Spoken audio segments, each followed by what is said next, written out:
ये जो 3 चुनाव हुए हैं, हरियाणा का, महाराष्ट्र का और अब दिल्ली का, इसमें भाजपा ने तीसरी बार हरियाणा में सरकार बनाई, अप्रत्याशित रूप से बनाई, किसी ने सोचा नहीं था जीतेंगे।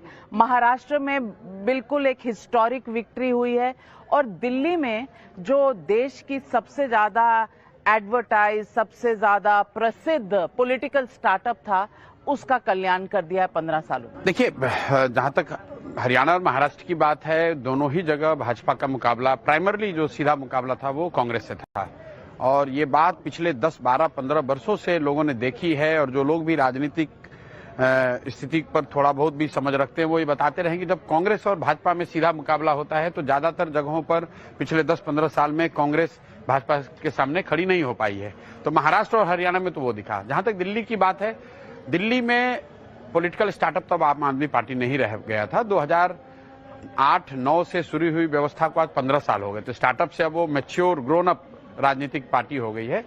3-4 जो बड़ी वजह, मैं अगर, मेरा हालांकि ये विषय नहीं है, ये तो आम आदमी पार्टी को देखना है, लेकिन 3-4 जो बड़ी गलतियां उनसे हुई हैं, एक तो एक नॉर्मल एंटी इनकम्बेंसी 10 साल का रहा है, लेकिन जो एक बड़ी स्ट्रेटेजिक ब्लंडर उन्होंने करी, एक तो उनकी जो पोजीशनिंग थी पार्टी विथ ए डिफरेंस, वो इंडिया अलायंस में एक फॉर्मल एंट्री के बाद वो डाइल्यूट हो गई।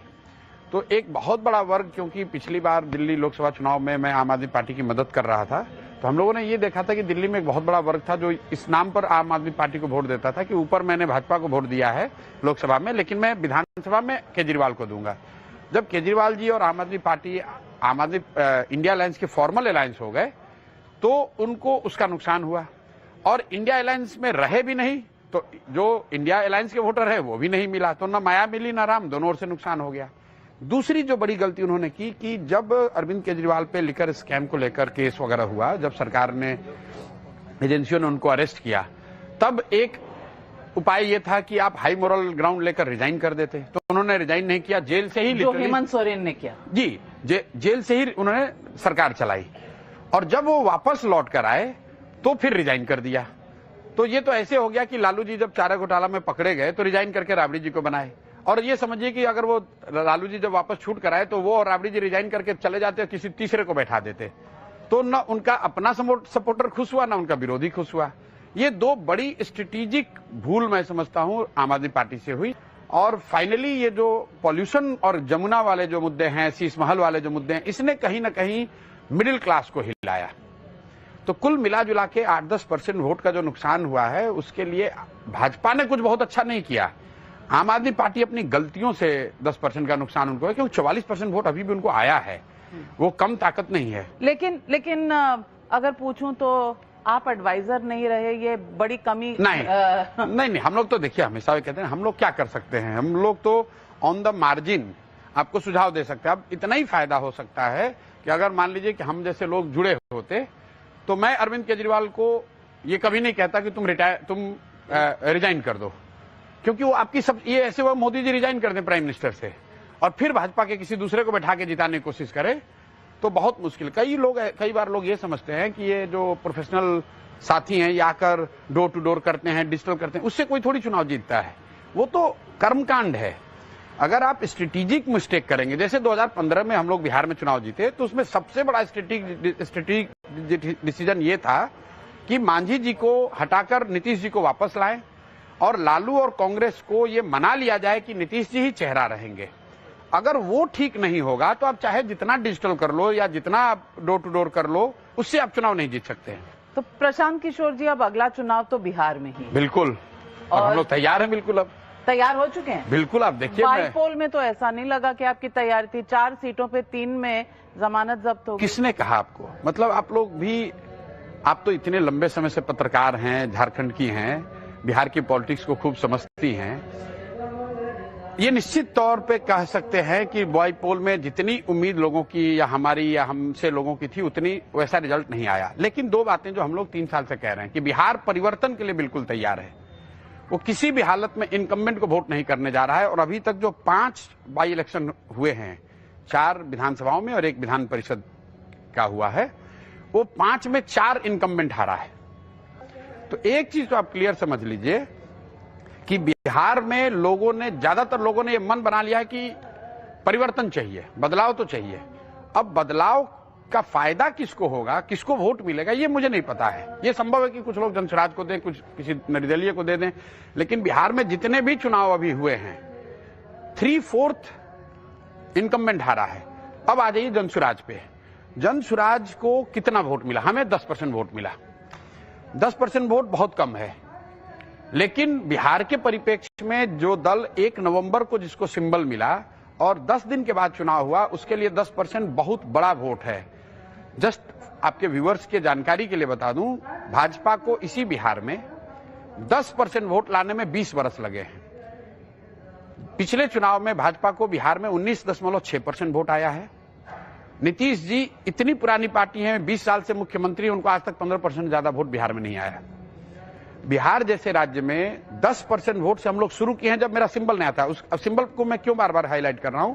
दिसंबर में जब चुनाव हुआ विधान परिषद का, तो जनसुराज को 22% वोट आया। हम लोग 2nd नंबर पे हैं, आरजेडी 3रे पर और एनडीए 4थे पर। लेकिन सवाल तो हमेशा यही होगा कि 2 यहां पर अलायंस हैं। एक है आरजेडी कांग्रेस की अलायंस, दूसरी तरफ है एनडीए जेडीयू और बीजेपी की।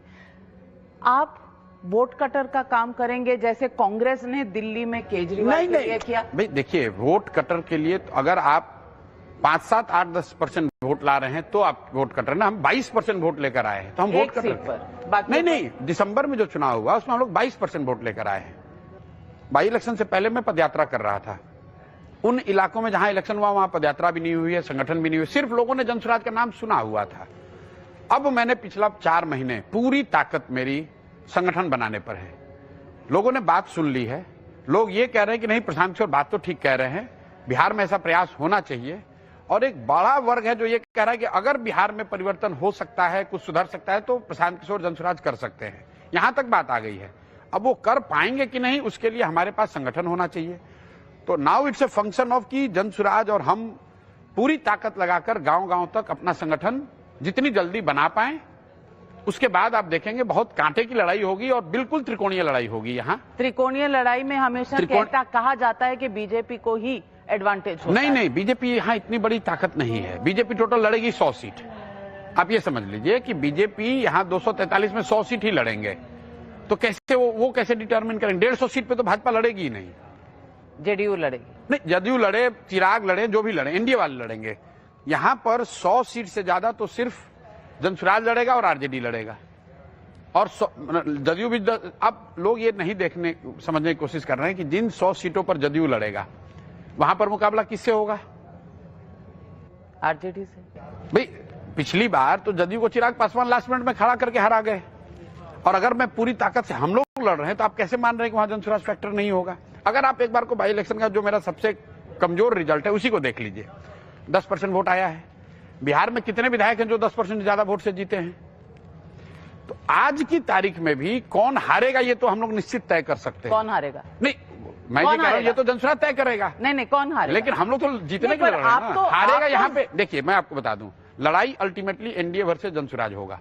NDA versus Jan Suraaj. आप कह रहे हैं तेजस्वी यादव फैक्टर ही नहीं है? नहीं, फैक्टर है, लेकिन लड़ाई त्रिकोणीय में लड़ाई एनडीए वर्सेस जनसुराज होगा। और आप ये लिख लीजिए, मैंने बंगाल में आपको कहा था, आप उस समय भी ऐसे आप भाई कई लोगों ने मजाक उड़ाया था कि भाजपा को आप कह रहे हैं 100 नहीं मिलेगा। आप लिख लीजिए, लड़ाई अल्टीमेटली एनडीए वर्सेस जनसुराज होगा। जीतेगा कौन? जीतेगा जनसुराज। ऐसे कैसे? आप देख लीजिए। अब आप एडवाइजर से, पोलस्टर से, अब आप बन रहे हैं पार्टी के मालिक। देखिए, अब देखिए, मैं यही बात है, अब दिक्कत ये है कि अगर मैं यही बात जनसुराज दल के लिए कह रहा होता तो आप कहते नहीं प्रशांत किशोर कह रहे हैं तो सर्वे करके बोल रहे होंगे, डेटा देख के बोल रहे होंगे, इनको कैंपेन की समझ है, राजनीति की समझ है। पॉलिटिशियन को तो लोग कम आते हैं। अब आप पॉलिटिशियन हैं। You have to get used to अभी भी मैं क्या कर रहा हूं? अभी भी तो मैं जनसुराज को एडवाइस, अब जनसुराज दल बन गया है जिसको मैं एडवाइस कर रहा हूं। एक ही फर्क है कि मैं अब सामने से बोल भी रहा हूं, बाकी सारा चीज जो मैं पहले करता था वही कर रहा हूं। संगठन बनाना हो। अध्यक्ष आप हैं? नहीं, हम नहीं है। मुख्यमंत्री अध्यक्ष नहीं है, पर अध्यक्ष तो मनोज भारती जी हैं। पर मुख्यमंत्री के दावेदार आप रहे? देखिए, कोई दावेदार नहीं है। मुख्यमंत्री का दावेदार वो व्यक्ति है जो बिहार को इस गतलखाने से निकाले, इस गर्त से निकाल पाए। वो तो काम आप कर रहे हैं। नहीं, मैं निकाल नहीं पा, मैंने निकालने का एक प्रयास शुरू किया है। और मुझे इस बात का सेटिस्फेक्शन है कि पहली बार बिहार जैसे राज्य में एक बड़े वर्ग में ये कॉन्फिडेंस जरूर आया कि चलो कुछ एक प्रयास तो शुरू हुआ, कोई कोशिश तो कर रहा है, वरना तो लोग बिहार की ओर देखते ही नहीं। आप मेरी बात छोड़ दीजिए, भाजपाइयों से जाके पूछ लीजिए, आप मोदी जी शाह से पूछिए, आप तो उनका इंटरव्यू लेते हैं कि भैया आप तो देश बदलने की बात कर रहे हैं, बिहार को सुधारने के लिए आपने कहीं कुछ क्यों नहीं किया?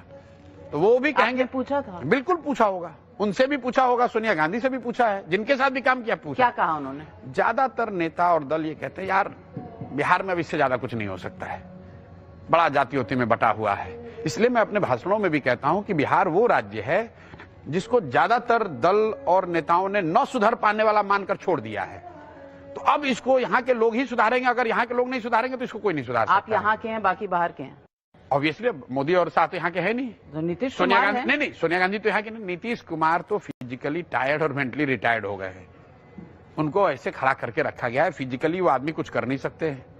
आप कहीं ये लोग पत्रकार हैं आपके साथ कर रहे हैं, कौन सा यात्रा कर रहे हैं? वो यात्रा उतरा कुछ नहीं कर रहे हैं, वो तो सरकारी बस से हेलीकॉप्टर से बैठा के उनको झाड़ पोंछ के खड़ा कर दिया जाता है, जाते हैं दो चार शब्द बोलते हैं, झाड़ पोंछ कर खड़ा कर दिया जाता है। बिल्कुल आपको बोल रहे हैं, मैं कैमरे पे बोल रहे हैं, मैंने आपको कैमरे पे कहा नीतीश कुमार, मेरा आपसे आग्रह है आप नीतीश कुमार का इंटरव्यू कीजिए, इंटरव्यू करके खाली एक बात पूछ दीजिए कि अपने मंत्रिपरिषद के मंत्रियों का, साथी मंत्रियों का नाम बता दीजिए। अगर नीतीश कुमार अपने मंत्रियों का नाम और विभाग बता दें, मैं आपको कैमरे पर कह रहा हूं ये पूरा अभियान वापस लेकर नीतीश कुमार का समर्थन कर दूंगा। जिस आदमी एक समय में किया अभी था, नहीं किया आपने, आप फिर बात घुमाइए, आप इस पर टिके रहिए, आप टिके रहिए। तब 2014 के नीतीश कुमार और आज के नीतीश कुमार में फर्क है। मैं बहुत जिम्मेवारी से इस बात को कह रहा हूं कि नीतीश कुमार जी की मानसिक शारीरिक हालत अब ऐसी नहीं है। और ये कोई, मैंने तो कहा जांच करा लीजिए, जांच का भी विषय नहीं है, कोई भी पत्रकार चला जाए। नीतीश कुमार ने पिछले कई महीनों से कोई पत्रकारों से बातचीत नहीं की है। आप कहेंगे तो मोदी जी ने नहीं किया है, लेकिन मोदी जी जा रहे हैं, भाषण तो दे रहे कहीं, नीतीश कुमार कुछ नहीं बोलते हैं, कोई विषय पे उनको जानकारी नहीं है, उनको पता ही नहीं है, उनके इर्द गिर्द 4-5 लोग हैं वही चला रहे हैं।